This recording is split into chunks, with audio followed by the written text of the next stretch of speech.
Most importantly, why do you want to target specific customers or guests in the hospitality industry? At the end of the day, you may want to think more is better. Not always the case. If you're trying to reach everyone, it's much harder for you to be able to market to those. You only have a limited budget, assuming. I mean, if you have all the money in the world, then go for it. That means you could afford it. But if you're in most persons in the hospitality industry that have a limited budget, then you want to target a specific group, find your niche. And in that way, it becomes simply becomes more cost effective for you to market to that particular group. In addition to that, what you will find if you're marketing to a specific niche, you are getting larger margins because persons that are looking for these unique experience is willing to pay more for that experience. It allows you to create a larger margin for each guest. And those persons are happy for the opportunity to get that once in a lifetime experience. Understanding what that is for you is what we'll probably discuss and what are some of the options. It's also less competitive. The reality is, if you are trying to get the attention of everyone that's looking to travel or to stay at a particular destination, then it becomes very much so a very crowded market. But if you niche down to a particular market, know who you're targeting, then you're going to get less competition in that particular area. You're going to increase your brand loyalty. Persons know that understand that you addressed a specific need for them. They will connect with you and associate you with that experience, whatever that particularly may be. And we will talk more about some of those examples, or what are some of the popular niche that are trending now. The first one I want to say is pet-friendly hotels. Persons that enjoy their furry friends with them, willing to spend more to ensure that they're with their, if it's their dogs, their cats, and so forth, they want to be able to have that experience. Now, if they had to travel and they have to leave their pets behind, they have to first make sure they're paying for someone to babysit their pets, make sure they're well taken care of, make sure they're fed, and then they're probably going to be worried as to what's going on with them. They would have much preferred if they could have walked with their pets and willing to pay more for that experience because they know they're right with them. One of the things that it indicated in 2018, the pet industry spending reached in excess of 72 billion US dollars. And that was increasing more and more. So you would get to understand with this section that you would be able to leverage that. Obviously, it would be good to know that you're into pets. So you're not just getting into it for the sake of getting into it. Maybe you already have pets. Maybe you already have pets on your property and things like that. So it allows you to just lean into that. It should be something you're really passionate about because you would understand what a pet lover needs at your property. Is it a particular type of food that they would want to have? The particular bowls and things like that. So all the things that would be of necessity to them, you'd want to have. And there is where you don't necessarily want to be mix and matching it, because someone that don't love pets is going to have a poor experience if they're on the property. But if you cater to pet lovers, then it's going to be a really fun experience where everyone that's on property already have an appreciation to what that may look like. The other industry that is trending is actually wellness industry. Persons are spending more and more to get pampered and catered to. So let's assume you're able to have a spa experience and you could incorporate that. So persons knowing that they really want to have a relaxed environment where they can come and be pampered and so forth. Let's assume you don't necessarily have the facility for a spa, but you could probably work with a masseuse and do massages on property, even if the person is being paid on a commission basis based on the booking. But you could incorporate it within the package and cater for that. Another industry that is definitely growing, and many persons are using it in ways, in it could be something that you're just passionate about in terms of just having a bed and breakfast. I'm featuring here a very good friend of ours, Miss Willard from Willard's Bed and Breakfast. And I just love the experience when I visit her property. One of the things that she is an awesome cook. So she enjoys cooking for the guests. And when we go to the dining area, it's a nice, cozy experience. It's just a walk over from the bed and breakfast. She's transformed this room. It has this kind of rustic feel. The last time I was there, she upgraded the property. She has a nice pool on property. But it's really catering for persons that don't necessarily want to be going and finding things to eat or preparing all the time.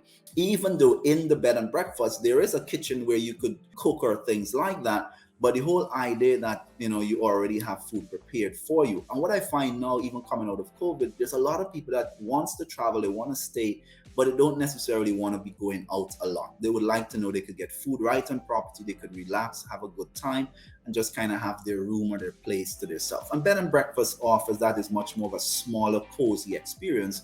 And for someone that is in a position to create that, it's a great way to get into the hospitality industry.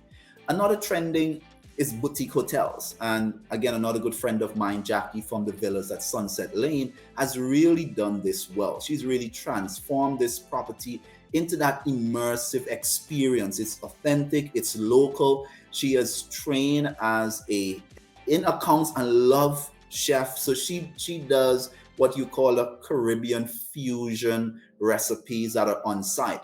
And then she goes further. She actually takes that to someone that want to have a culinary tour. So you could come to the property, learn to cook these very interesting Caribbean dishes, and you cook it. She teaches you how to cook it. You eat your food at the end of the session, and you could go through that. One of the other package she created is one called Sunset Sip and Savor, where you cook your food, you get wine with it, and all that is packaged within the experience. It has wedding packages that is incorporated and so on. So you get that unique experience. It is small, it is cozy, but it's at a high-end experience. Pool and everything is included. You see some photos of the property. And the last one that I've featured, there's a lot more. It's like eco lodge or these eco-friendly property, where there's a lot of persons now that are interested in an eco-friendly environment, where persons are very interested in understanding what is taking place with global warming and so forth. And knowing that you're a property that cares about the environment, you're probably quiet, less TVs and more green space where they could relax and just unwind. There are persons that are paying for just an experience that gets them away from the hustle and bustle of their life. And even though you may not have this particular facility right now, there may be an opportunity for you to pivot slightly. Maybe you're already close to a beach environment or a green space, and you could create more of that and really lean into the industry that you see you may already position to get there. You're not just going to get up one day and totally switch what you're doing.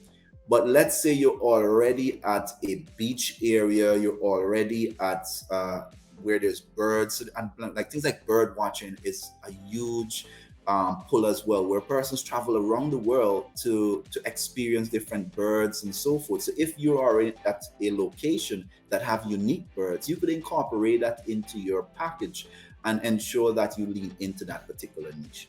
So how do you market to your niche property? I'll share 3 simple things you should probably leverage. Number 1, create a consumer blog, which means you have to have a website. If you haven't done a website, there are so much free tutorials out there of how you could create your website. Of course, if you're into a booking, then it would be really good for you to have an automatic booking experience where you could really cut back on paying a lot of your commission to OTAs, but you could leverage that, have your own booking. Then you want to leverage things like search engine optimization. I know this sounds like a technical term, but it's really positioning your website to be found very easily on search engine and Google. So you want to cater to certain keywords. What do you want to be known for? Once you understand that, you want to rank for these type of words, and you write content based on your niche or based on your keyword that you are going for.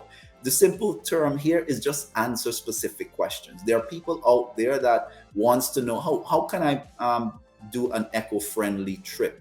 What's the best place to travel if I want to have a destination wedding? So you could answer these particular questions, especially if your property already provide these service, but answer it in a very honest and genuine way.